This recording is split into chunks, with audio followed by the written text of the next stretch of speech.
All right, so now that we've got the battery relocation done here, the next thing that needs to be done, besides all this disgusting wiring that we need to undo, or tidy up rather, the next step is actually going to be fixing the AC problem. So the AC problem here, I had made notes on this before. So what's going on is that this harness is actually for like an OBD1 conversion into an OBD2 car. And so as you can see, this car I think is actually, yeah, OBD2A, because it's a 98. So these are the my handwritten pinouts here. But the problem is that I kind of forgot what it does. What I do remember though is that one of the items is not pinned up for AC, and I just don't remember what it is. So fortunately enough, I still have this all apart here, so I can go ahead and test in for in. So that's what I am working on today.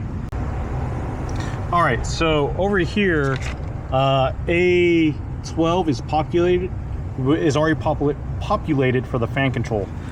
A15 and B5, neither one are populated. And I see what was going on here.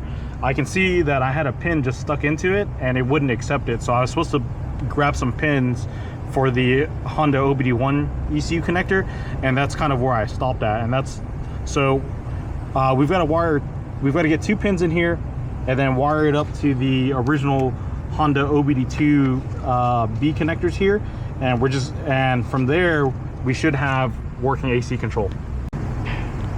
Okay, so now we've got these 2 wires here. So this is B5 and then this is A15 here. So now we've got to actually tap this into the factory wiring down here. So the downside is that I don't have these opposing pins here on this little plug and play adapter, which I wish I did, because if we had those, I could have made this a lot, you know, made this more plug and play. But because we don't have that, we're just going to tap into this factory wiring here.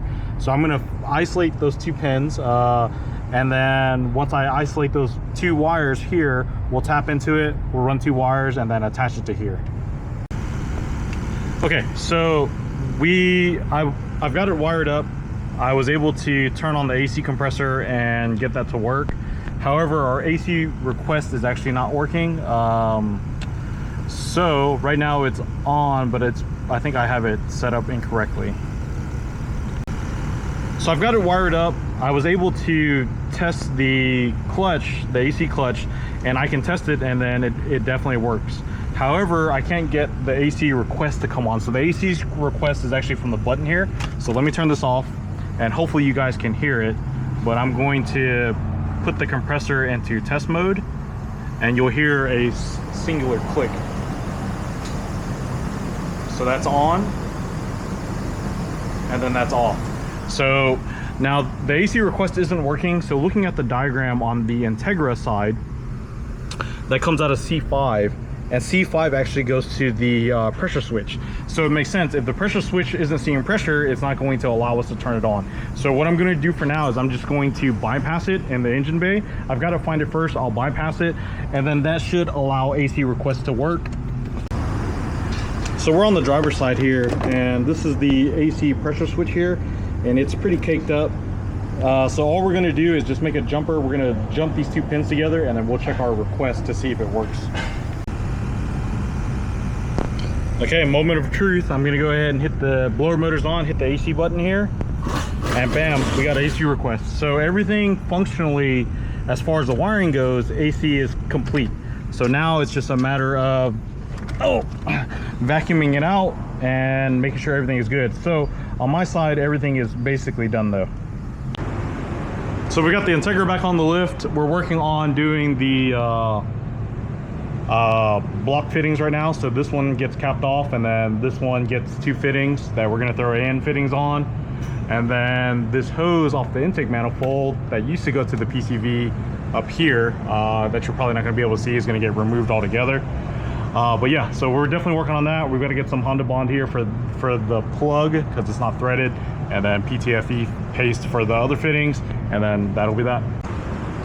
Okay, so we've got this all back together. Black box is there, and Andrew's got that all back together. So the only thing that we're waiting for is for the RTV to cure down there, Once it's cured, then we'll start it up, and then we'll check to make sure that we actually get something coming out of that, and then that'll be that.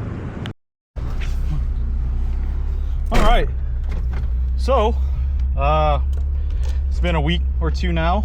We're gonna go ahead and bring this car down to our buddy over at JJ's Automotive for him to do the AC. So this is like the first time it's been on the road, like actually on the road, I think. This thing sounded loud. It almost sounds like it's got a wheel bearing maybe starting to fail or something, but it could also be because it's sat for a while. I can hear a bunch of noise coming out from this side here. And then I think it actually may be kind of low on fuel, because I can't think of the last time that we actually put fuel in this thing.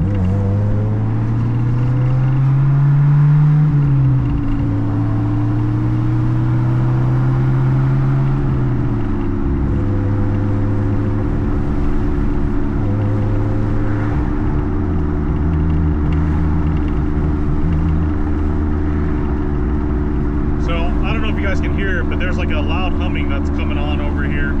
So